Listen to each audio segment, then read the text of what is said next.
So in order to change the sky from a window view, you're going to want to go to your channels palette. If you don't see it here, you're going to go to window and then channels, and that'll load up somewhere on the screen. It's probably not going to be right here because I moved it here, but go to your blue channel. It should give you a good selection here already, but you want to duplicate that by dragging it to this plus icon. Go ahead and go to your levels, Control L, and then bring up your midtones and then bring in your darks. So that'll be darkening up the edges, making for an easier selection. Click OK. Now what you want to do is you want to isolate the windows from everything else. So go ahead and use your pen tool, click P on your keyboard and make a rough selection of your window.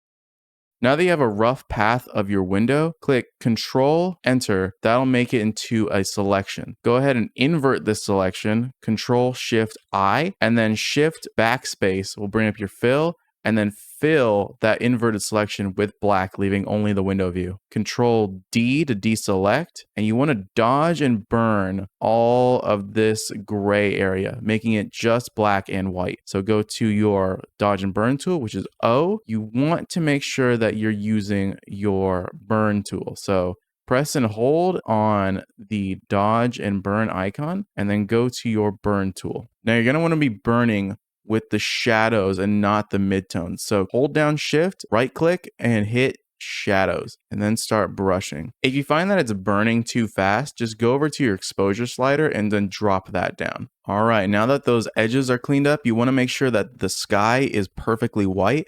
So go to your levels tool, Control L, and then get your eyedropper for your highlights and just click here, and that should bring them up. If it's not perfectly white everywhere, just cycle through your dodge and burn tools and go to your dodge, hold Shift, right click, and make sure you're dodging your highlights. Now that we have our window view, you want to go back to your RGB channel and then make a selection out of that blue copy by hovering over your blue copy channel. Hold Control, left click, and we want to fill this sky with white. So go ahead and hit Control Shift U, that'll make it black and white, and then Control L, bring up your levels, and then just bring in that highlight slider just a little bit, and then we'll finish it up with a little bit of dodging. You want to make sure that you're dodging your highlights, so hit Shift, right click, and then click Highlights, and then just fill that with white. And now we want to drop in our sky. So I'll pick something with a little bit of wispies in there. So I'll pick this one. I'll resize it just so it's a bit bigger. Go back to your channel, go to your blue channel copy, hit Control, and then left click. And now we have our active selection over our sky. Make that into a layer mask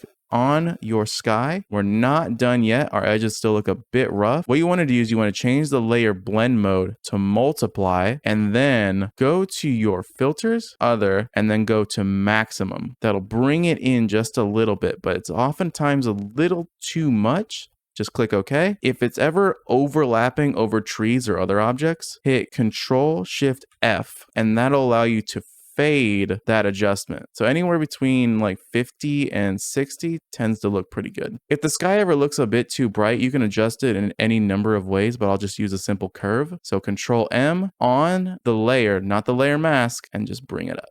Cool beans. Now we got a new sky. It's as easy as that.